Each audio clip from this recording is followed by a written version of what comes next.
Welcome everybody, and we'll do this in English. And if you have any questions in Swedish or in English, you're free to just speak up during this session, or we will also have some questions afterwards. But we're so happy to see so many of you here today. It's our first panel speech at this GoWest event, so we're a bit nervous, but also we think it's so important for us INK in Borås to be here. So, Swedish Textile and Fashion goes tech, and that would be a game changer for sustainable growth for our business. And Jim. Annelie, what makes Sweden a leader in sustainable textile innovation? Yes, to look a bit from above, I would say Sweden has already a strong foundation of collaboration between both startups, enterprises, and the universities. And we have also focused on circular economy, and with the government support that we have here and the sustainable initiatives, I think that Sweden is actually very far ahead when we talk about sustainable growth. So why are we here today? Yes, we're here today because for us, the incubator in Borås, this is so important, and our goal is to take entrepreneurs and startups from a current stage to market faster and with a higher quality than if they've been by themselves. And today's panel, and we'll talk about how startups and businesses and the universities are using and can even add and use more of technology to solve the challenges and also create opportunities and attract investments. So together we'll explore today a bit how Swedish Textile and Fashion can become even better and faster leader in sustainable innovation and growth. And this is Annelie Rådhall. Yes, it is. And I am a business coach at the incubator in Borås, and I'm head of a program that's called the NEST, that is for new ideas within the textile innovation to fulfill all the needs we have in this business. And this is Jim Ternander. Jim Ternander, business coach at Borås INK. So warm welcome. Let's get started. Yes, and we're just the back end of this crew. Yes. So I would like to share with you our fantastic panel, and we're so grateful that you're here today. So Kevin, circular product manager at Nudie Jeans. Can you tell us a little bit more about what you do? Yeah, circular product manager. It's I've done that role now for 2 years, and I'm still trying to figure out what it means. It feels like sometimes, but yeah, we're a small team working with scaling up and developing our circular business model, you can say, and the activities behind it. So, I mean, in practice, just developing trying to efficient repair service programs, take back schemes, and like a good infrastructure to build our like holistic, diverse and circular business model. So everything from sorting structures and so on for recycle flows, and trying to optimize the monetary and material resource potential in every Nudie Jeans product sold, you could say. So you're all over the value chain, I would say, working. Yeah, in so some that's sense, really good to know, and we'll hear even more from you. And Olga, senior lecturer at the University in Borås. Yes. Interesting to hear more. Yes, great to be about here. Your Thank you for inviting, and it's nice to connect to the industry and to the startups. So yes, I'm a teacher and researcher at the Swedish School of Textiles. I teach at the master programs that focus on the textile value chain management. And we of course have a lot of focus on sustainability management, circularity, and how digitalization can help us to design more sustainable and circular flows of textile and fashion products. And of course, now with a more accelerated focus on digital transformation, how it can help us to reinvent the industry so it becomes more profitable, more sustainable, and power the circular innovations. And the area of my research, I have different research domains that I'm very interested in, but in the nutshell, it's about the sustainable supply chain management, circular business model development, and of course, digital transformation for circularity. Thank you. So exciting to be here. Yes, well, thank you for being here. Stefan Svahn, entrepreneur and investor at 7 District. Please tell me more. Yeah, I have a background. I started an engineering company when I was 24. Had a journey with company, sold majority like 5-6 years ago, started to invest and co-founded 7 District. That is a investment company that invests in early stages like startups and then acceleration and growth. We have around 17 companies in our portfolio today. I also have some of my own investments in my private investment company. So we like to invest in companies that we have knowledge about, because we have a different angle than most investment companies. That is that most of us, the people in 7 District, are business builders. They've done the journey from small companies up to big. So we like to invest in companies that we can, our knowledge can be given out to help the companies grow even bigger and help them on the journey. So we are a really active investor, I would say. Very good. Very good. Thank you. Rikard, Ledin, Rosa, co-founder of RecoMended. Yep. So, RecoMended, we're kind of the step before the recycling of textile garments. So we're trying to prolong the lifespan of each and every product already produced. And we're trying to help companies, not as much as end users. So we're collaborating with the brands. We have collaboration with Nudie and other brands, and try to help them to enable their circular business models.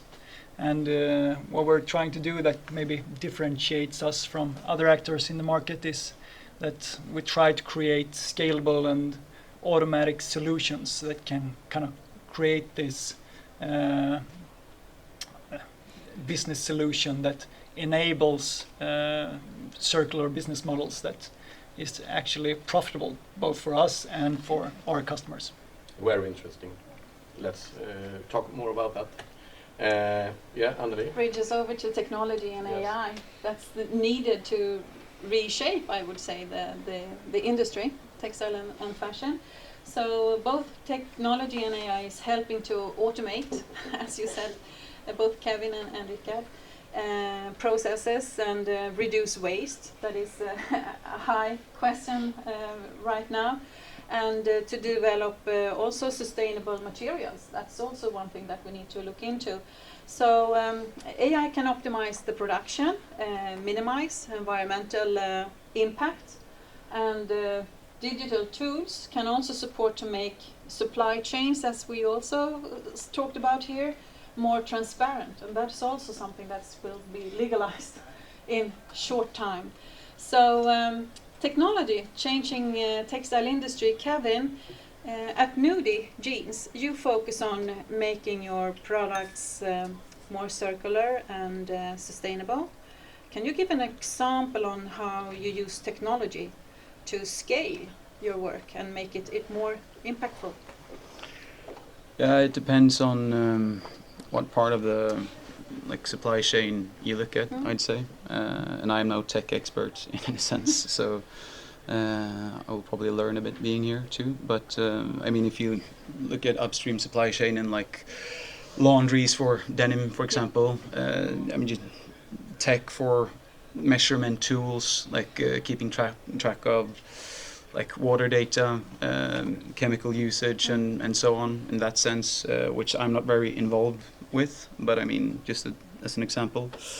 But if we look at the circular flows of just customer repairs that we have continuously, I mean, I wouldn't say that part of the value chain is like life cycle phase yet, and like post-consumer phase is very techified yet. It's still very analog, and we work a lot with like Excel sheets and so on to keep track of different flows and so on. What we do have is pretty like home-built repair portal, you could say. So it's a program or a platform for keeping track of like the repairs that we do. Pretty much a supply chain tool, but also like from statistics point of view, if you look at damages, like tracking data of where the jeans break, and you know, in order to also improve maybe certain designs and so on. I'm not saying we're using that super much, but there's still a possibility, and we do it. So, but I think there is a lot of potential in that. So, just a few examples. Interesting. And I agree with you. I also had one conversation with a guy working with energy outside here earlier, and he said, "Oh, I have nothing to do with the textile industry." And I said, "You have a lot to do with the textile industry, because there's a lot of energy included in producing these textiles." So I agree. It's a lot of things that we need to automate and digitalize as well. So Olga, digital tools like AI and automation, they become much more common in other industries, and why is that it's not that far ahead in our industry? A little bit what Kevin also said, that there's much to do. Exactly, it's a disruptive technology that there is lots of potential there, but of course lots of potential to address the more profound impacts, sustainability impacts. But of course there is lots of investment required for these more complex technologies, and another thing is also there is lots of the need for lots of knowledge. You know, how we also, when we adopt technology, how we restructure the process, what new management practices, routines, what new skills are needed. So we always need to remember that adoption of technology comes with this technology management, and you need to invest in that too, and reorganize, which also costs money. And as you said, when we talk about the AI and automation technologies, there is lots of potential there, because when coupled with also new other technologies like Internet of Things, digital twins, there will be more big data there that can be of use, and how we turn this big data into the smart data that can, you know, help us to find the innovative solutions. And I think this is the important role of the AI here. And of course, it can inform the better, faster decision making. We can, you know, develop the real-time data collection and data analysis capabilities, and we can definitely improve the productivity, efficiency, including the eco-efficiency, and we can also possibly design smarter products that of higher functionality to the final users. And also with the technology, we can bring the products to the market much faster as well. When it comes to the AI, I think it's also very futuristic, disruptive technology to be adopted in the textile industry. But I see that there is some piloting of the AI technology to enhance the sorting efficiency. Because now we, as of 1st January 2025, we collect in Europe textile waste separately. Yes. And of course there is the Eco-Design Directive that is nowadays also extended to the textile and fashion industry. And I think it puts more pressure on the sorters, increasing their sorting efficiency. And I know that Vargon Innovation, together with some businesses and also non-profit sorting organizations, they look into how AI can help sorters to separate the post-consumer textile waste into different streams that can go for reuse, reselling, and and if I may, if the time permits, also I think that still in the early commercialization phase, but more widely adopted, the technologies such as 3D virtual design technologies that allow the digital product development, digital design, and prototyping, and that also allows these stages in the production to be done concurrently, simultaneously. We can design a collection very quickly. Before it took months, and now we can do it within an hours. And of course, because we have the virtual spaces where we design the products and associated services, we dematerialize. But of course, there is lots of discussion about the energy that are required to power these tools, and therefore we need to be very careful saying that in one way we become more resource efficient, we decarbonize and dematerialize, but there is still negative implications for sustainability that we have to be aware about. Yeah. Yes, and also by that, the necessity of also be able to really check the results and also control the costs, and both in energy and whatever in the different streams that you have. So and to Rikard, working with the automation to improve the textile restoration, as we talk about all these collected fabric we now have. How has technology helped you to grow your business? I think it's been a maybe key component from our perspective, absolutely. We work on several different parts of the business, but maybe the thing that we showcased most is one specific technology, and that's kind of a module that we can put on industrial sewing machines that semi-automates them, so you can do repairs faster. And from our perspective as a startup, I think it's been a really important thing for us to kind of find an innovation and a technical solution that solves one of the issues or problems on the market for us, on our market, because that has helped us to kind of explain the problem and also finding partners that are willing to work with us as well, other companies and so on.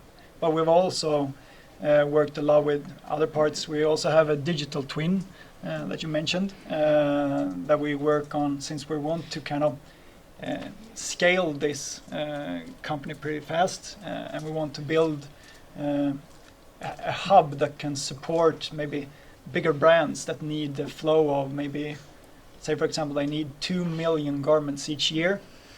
We're not there, far from it. But in order to understand and actually be able to kind of build that and have that in the back of our heads, we've been working with a digital twin where we try to modulate those kind of flows and understand what kind of solutions do we need, where are the bottlenecks. And the ARM solution, or the module, is one of the solutions that we need, but we still need a lot of more solutions as well. Yes, and that's so interesting that you really focus on the scaling as well of the repairs, as there will be a lot of this needed to be done futurely. Yeah, Jim? Okay, we go over to investing in technology and sustainability. Stefan. Yes. How are you? Fine, and you? Very good, very good. As an investor, how do you decide which startup to support looking into tech and sustainability innovation? Well, this is a pretty wide question because it depends on what field and area that companies are in. But when you look at startups, there's certain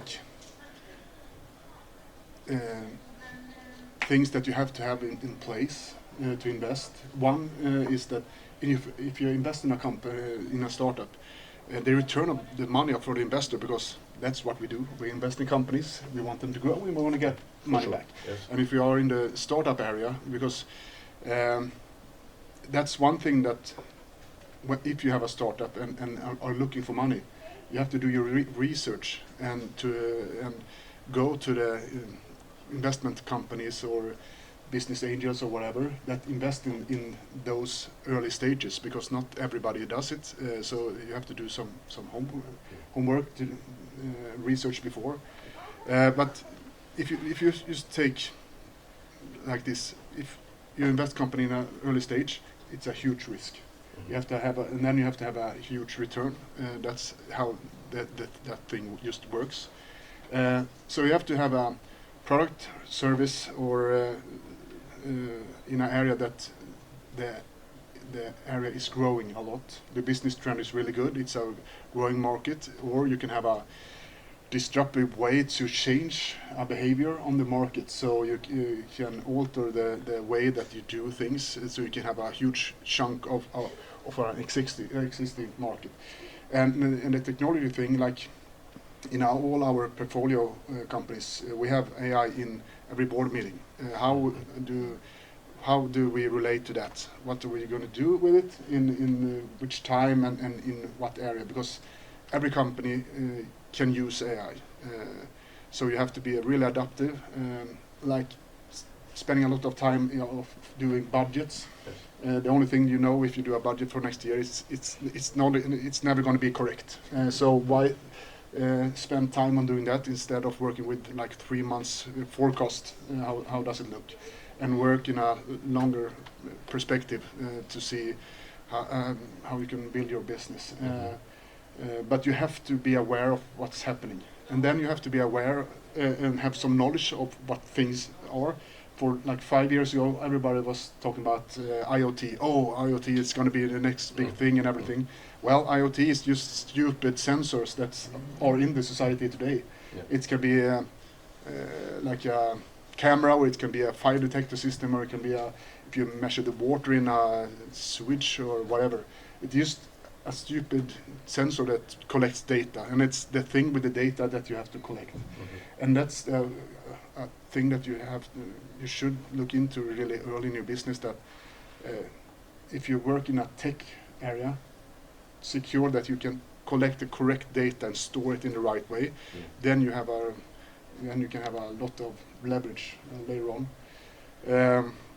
But the question is super hard. If I had the answer to the question, like what should you do to get money, it's, I would be Bill Gates. But it's maybe you are. We don't know yet. Okay? But it's really hard. But you have to have a head on the agenda, and you have to have knowledge about it, and you have to figure out the way you have to adapt to it on the journey, I would say. And do the job. Yeah. Or the technology can do the job for you. Because often you're alone or two people. Yes. So you have to have so that could be your team. Yeah, exactly. What makes a company stand out as an investment opportunity, you think? I would say the people. It's always like that. Even it's always been that in every century. It's the people who build a business. If you have the right people, you will succeed. Yes. That's I agree. Yeah. We see what happens with AI though. Yeah. Okay, thank you. Rikard, as a startup company, from your perspective, finding investors to join your growth plan, your struggles here?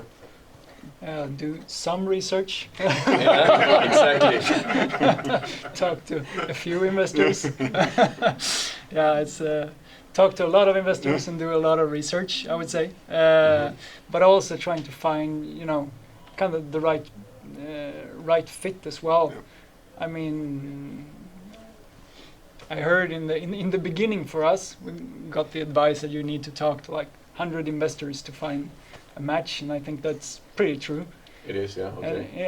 And, from my perspective, as kind of new in the game of starting my own business, it's also kind of learning the different perspectives, the different investors, the family offices, the angel investors, the different actors, and what's the best fit for us and our growth plan.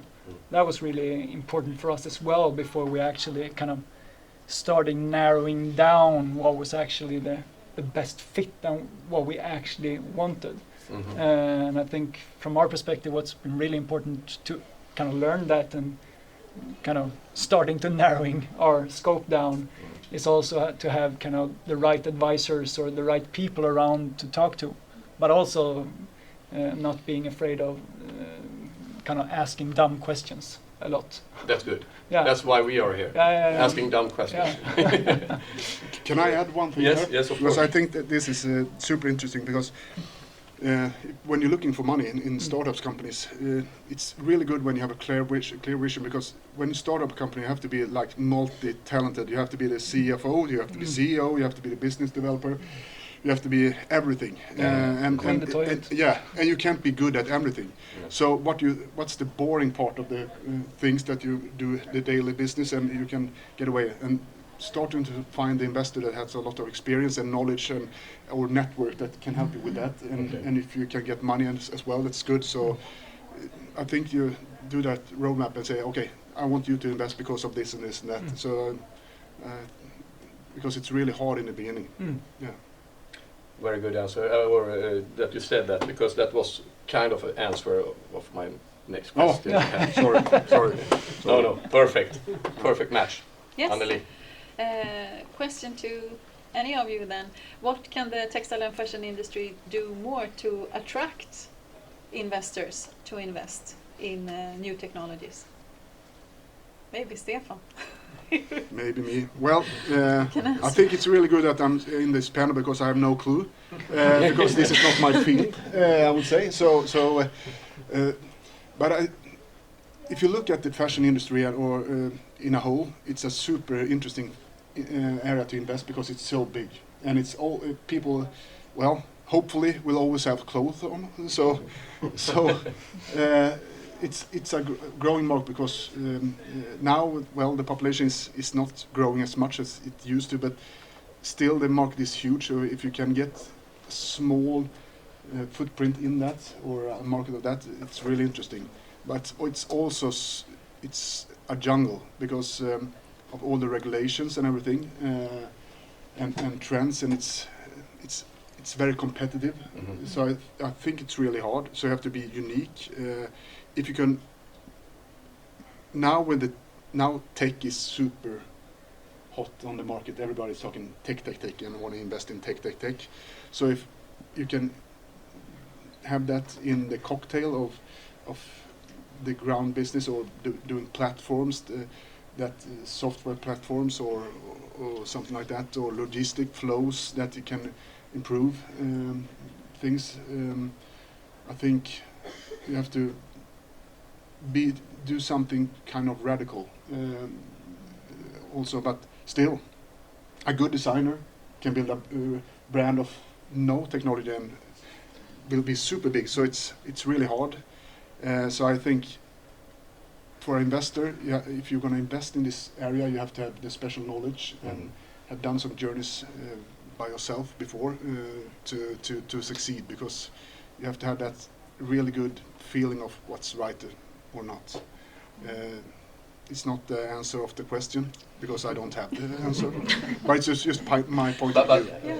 In the same way, to reach each other from the startup company to stand out for the investors, and if we look into the technology and the fashion industry, how to reach the investors that not in that field? I think the investors are really easy to reach and to find, because they need to understand as well the business. Yeah, and it's like when we talked about investors before, you have to map out what's the background of the investor or investment company, what portfolio they have, because more and more investment companies sell and does investment that's just live by themselves. They have industry groups that can combine and share things. So if you're going to do a roadmap and like, oh, I'm going to fit in here because my platform the other companies can use its own. So do some research there as well. Yeah. Thank you. I would say. Olga? Yeah, if I may add, I also think there's no very clear solution, and also the idea is, of course, it's a great product service that can the startup can come up with, and of course here is the idea of how we come with the fashion tech innovation, because tech look into opportunities to diversify into the other industries, but also like fashion need to understand what the technology can offer for new products, new services on the market, and of course what could be that great product and service on the market. So what is this innovative value proposition that will be of value for the customers, and that can enable the new revenue streams, I think, because we talk not only asset sales, but subscription fees, license fees, and I think it's very important that we think how, of course, we make money as a startup, and we think from the business model design perspective of what are the new revenue streams that can be unleashed in order to make it attractive for the investors. And then maybe starting from that perspective, think, okay, but how we can capture the value by changing the certain changes in the way of how we create the value, and also how we think about what is the value proposition. And there were a Fashion Tech Alliance project that I was part Yes. of, and they were saying about how we come with these innovative solutions, and what are the businesses that will attract lots of attention. And of course, it's at a very high aggregation level, but we have different companies, big and small, and they said that in the future we envision the fashion tech business model based on the new ecosystem, that enables, that's a digital platform that enables provision of the complementary products and services in the fashion industry, where different industries can come together, gaming, fashion. We're talking even about gaining insights from the movie industry, like Netflix, where you can collect the data, what movies customers watch and how they would like to look, depending on the role models in the industry, and based on this, designing a subscription-based wardrobes. So, I mean, it sounds for many, perhaps, I see someone nodding, but it sounds like it's a very futuristic idea. But I think this is where, and also there are opportunities to completely move away from analog fashion and have a completely virtual fashion garments. And there is a company that maybe many heard about, the Fabricant in the Netherlands. They are a tech startup, but they have the digital fashion house. They have a fully digital value chain. They never produce the actual physical clothes, and have a digital clothes that can be bought, digitally fitted on the avatars and worn in the social media, in the digital meetings. So those very crazy but futuristic ideas, but they are profitable, and they gain the investors. And that is another topic that's so exciting to think about. My avatar buying clothes. And I believe it's so true. We have to work cross-industrial to really make it happen. That's really important. And by that I would dive into the part of collaboration, as we have a little piece of it here. And Stefan, as you also said, the investor also has a lot of knowledge, and that is also part of investments by knowledge.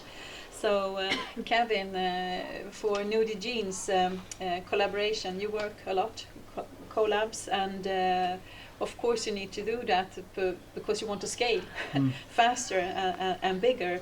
And could you share one story on how you collab with other businesses?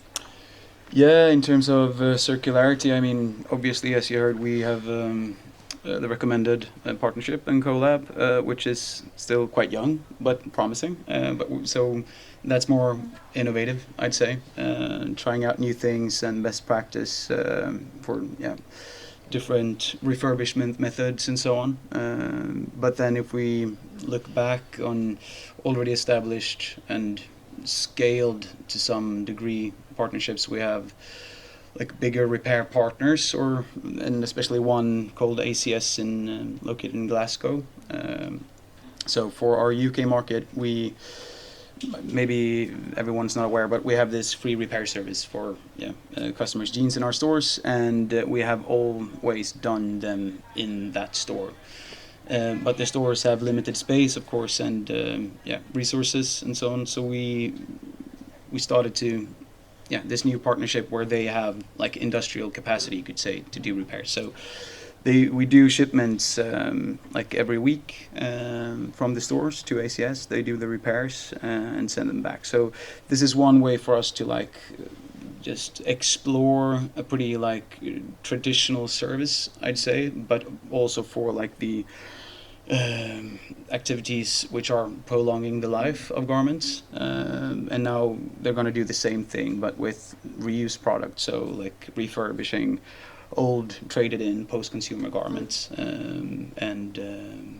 so we can sell them again. And it's just a matter of volumes and capacity, I'd say, but also like the balance in building that like competence and efficiency in those like facilities, because those are, I mean, ACS that's like a clothing rental company from the start, and you can look at using existing parts of like the textile supply chains for scaling activities, but then you also need to like build capacity together, and I think that's something we've learned in terms of collaboration also. Yeah. Interesting. And Rikard, RecoMended is one of the collabs, as they say. And can you give some advice to startups trying to partner up for collabs? I think it's pretty much like finding an investor. Date a lot, find a lot of opportunities to kind of hook up and meet different companies, and trying to find the kind of companies that are and also individuals that are a good match to your company. I think that's been a key factor for us when we actually find companies like, for example, Nudie, or we also work together with Ride Store. When we find companies that has, in our perspective, more circular ambitions, they come longer. Especially for us, the challenge is that many companies still work very linear. They have very established ways of working, and it's pretty convenient for them to continue to work in that way. So for us to actually establish collaborations and create successful projects, it's easier and it's more fun with actors that actually have more same kind of ambitions and have come further in their own kind of value chains and way of thinking about circular business models. That circular business models, maybe it's a little bit more transformative. Like we're discussing, we have this project, we actually have two projects together. One part where we actually think about how do we make repairs faster and more automated, and another project where we collaborate together where we try to kind of see how can we actually create repairs to make a more important part of a kind of circular business offer. So I think that's easier, I think, with a company like Nudie than maybe if we look at other companies that are more linear. Yeah, interesting. Yes, good. And Olga, you already earlier spoke about the Fashion Tech Alliance project that you're working on, and if you can have one lesson learned from that project about collaboration, what would that be? Yeah. Maybe I just say a few words about the project itself. Yeah. So it was like 3 year from 2020 to 2022, the EU funded project that focused on nurturing the industry academia partnership to sort of facilitate the fashion tech innovation, and the purpose was there to understand, so what are the skills and new professional roles that will be needed in the industry, both from the fashion and tech dimension. And another thing is also to design and pilot test the new learning educational experiences where we equip students with this skill, and they work in collaboration with different industries to ideate the innovative solutions, products, services. And I think that the major learning was that we were able to facilitate this collaboration where different industries and students and universities can meet together,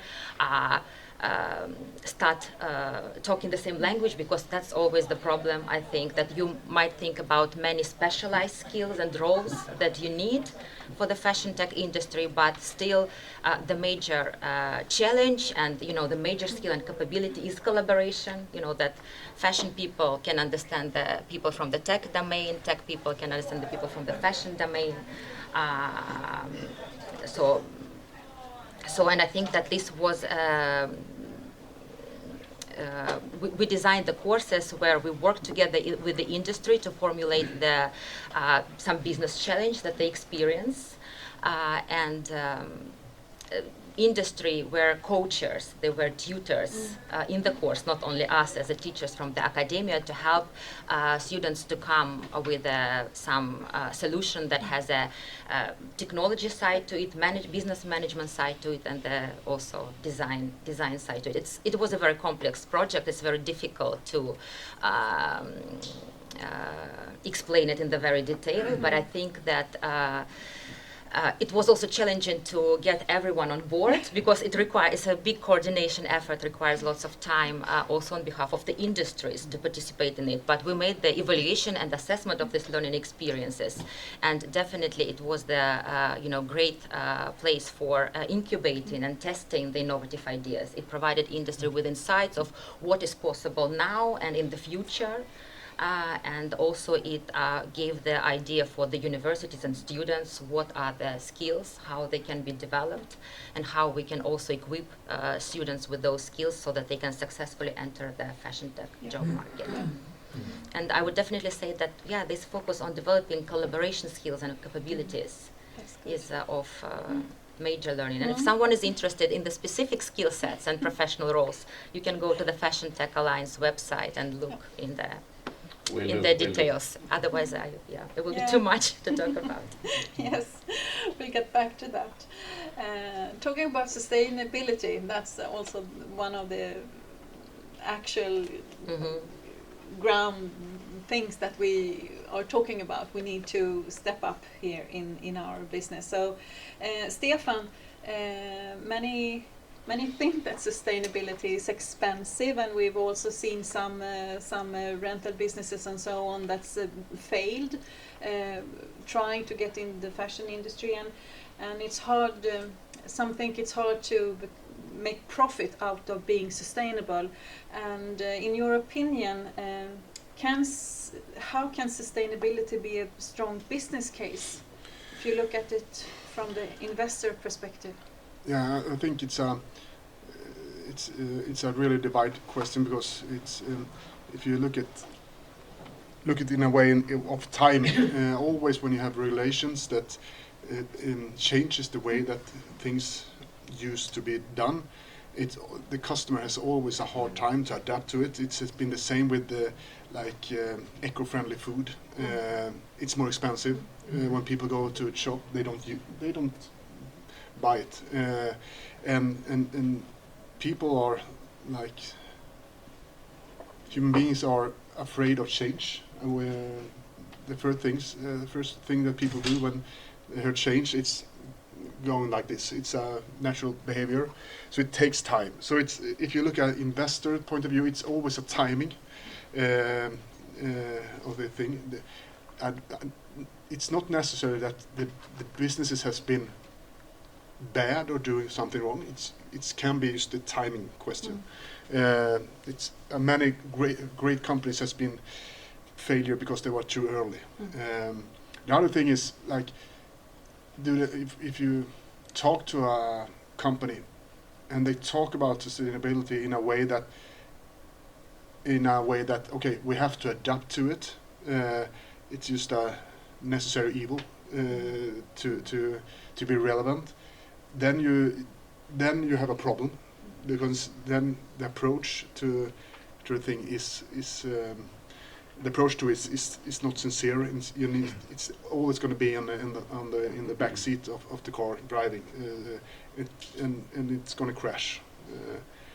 And the third thing is that if you look at sustainability like we can have leverage on this if we do it this way in the business model. Then you have the right approach, and then you have higher success rate if you look at in that way. So I would say you have to. It depends how the entrepreneurs and the companies talk about it and how they incorporate it into the daily business, I would say. Yeah. The future then for fashion and textile. When we look a bit ahead, Kevin, from your experience, what new technologies do you see would make the biggest impact in a 5-year period? The biggest impact, I mean, one of the biggest challenge for the textile industry is the matter of volumes, and the traditional linear, but also typical fast fashion business models, just vomiting out those volumes, which we cannot take care of within planetary boundaries. So I mean, apart from adjusting those business models successively, and which is a massive work, and we don't need to dig into that, but looking at the stuff that already needs a solution on the market, and now with new EPR schemes coming into place, and we are about to collect textile waste separately in the EU without supporting infrastructure for it, building that infrastructure and partly with tech, I guess would be a good way to start. I mean, obviously there is a start already with we have Siptex in Sweden, a sorting facility with AI automation, so I mean, just in sorting massive volumes and gain efficiency in that would be good. Could be a solution for tech, and also when it comes to recycle solutions, ways to, I mean, fiber compositions, trying to do separations in a good way. I mean, we have some solutions for that in Sweden with Södra, once more their fiber, and we have /had Renewcell as well in their circulose, but then, and also with RecoMended, the automated repair module, I'd say would make a huge difference as well in just trying to get efficiency in this, because I mean, everyone knows time is money, and there is very low margins in trying to make a living or make a profitable business case of this aftercare processes. So Yes. I have another tricky question for the panel, one each of you. See, time is running out soon, but we give a short answer if you think for a second. If you had to choose just one innovation or trend that will make Sweden a global leader in sustainable textile and fashion, what would it be?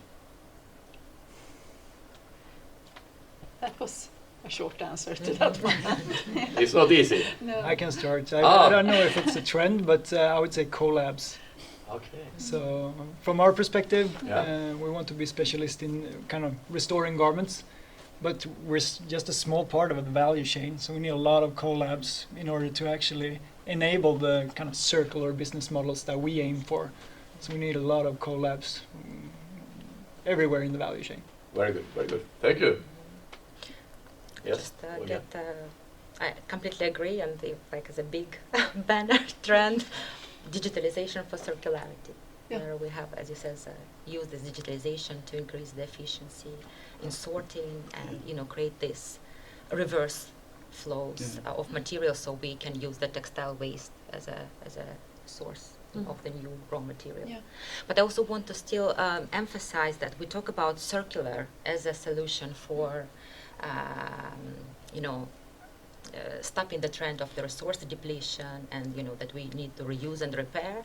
But interestingly, we talk about scaling these business models, but some recent research from the Ellen MacArthur Foundation says that while we try to scale, we don't still decouple from all of these negative trends. And because the idea that we need to reuse or repair a certain amount of time to make it good for the environment. And I think that this is also, it's always very important to think about the sustainability from the business case, but I think that also this long-term thinking, and even for the investors, maybe the long-term thinking when they invest in the certain solutions is important. Because, we of course always talk about balancing the three pillars, the business, nature, and the environment, but we still, very often invest in those solutions that are, show us the quick win-wins. Yes. And sometimes we maybe at certain points in time and the societal development need to prioritize on investing in the more environmentally and socially sustainable solutions. But in the future, they will also, become profitable. But but I think there's also like already solutions to, or there are business models which are more adapted to not like produce those like just massive collections of stuff that we need to take care of.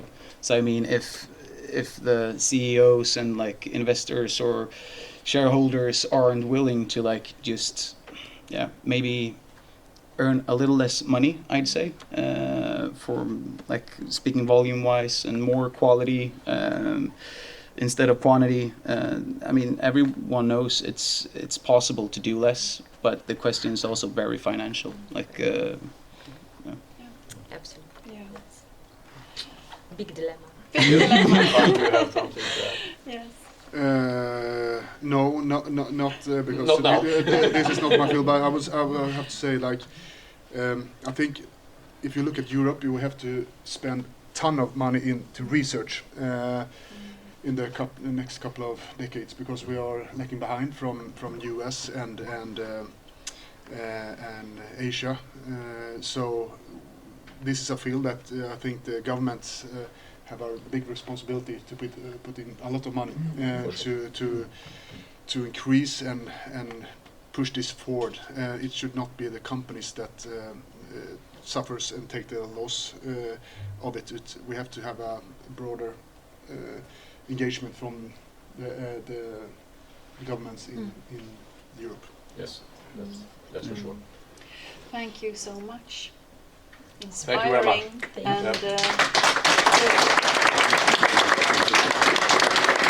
yes, I would say that this discussion today here shows that we have a big chance to lead textile and fashion industry towards more innovative and sustainable future and growth. And technology is one of the things we need to go hand by hand with the industry, and also that collaboration is key. So thank you for your thoughts around this. And to continue, we wish you all a fruitful discussions after this session. So please feel free to stay and have some questions maybe for us. And also we would welcome you up to our booth that we have one staircase above. And then there you will meet our startups. We have 9 startups here today in this room, some of them, and also the rest of the team from Borås INK, the incubator. So if there's anyone who would share a question before we rise up, just feel free. Otherwise, we'll take it afterwards. I have one. You have one. And I think about you are coming pretty long regarding repairing, etc. Is this a part of, do you earn money on the repairing part, or is it a value you want to give your customers? No, that's maybe like the $1 million question, to find the correlation between like return of investment per repair as well. I mean, it comes from, it's a very organic initiative, like there have been ideas since like the start from the founders, like of doing these things, but then the initiative came from the store staff initially, like over 15 years ago, and it has successively grown into what it is today. So it wasn't like that kind of decision, we're going to do this because we will see some return of investment. It was more like a basic instinct of, okay, we understand there's a value in doing this. It's a beneficial value for service for the customers too, like just prolonging the life of that product, and but the customer loyalty and the circular consumption behavior coming from that, we believe, I think most of us believe that we wouldn't be where we are today without that. But the question is, what would we have been? Yes. So it's hard to quantify. Yeah. Yeah. Thank you all for listening. Thank you all. And thank you for sharing. And see you at the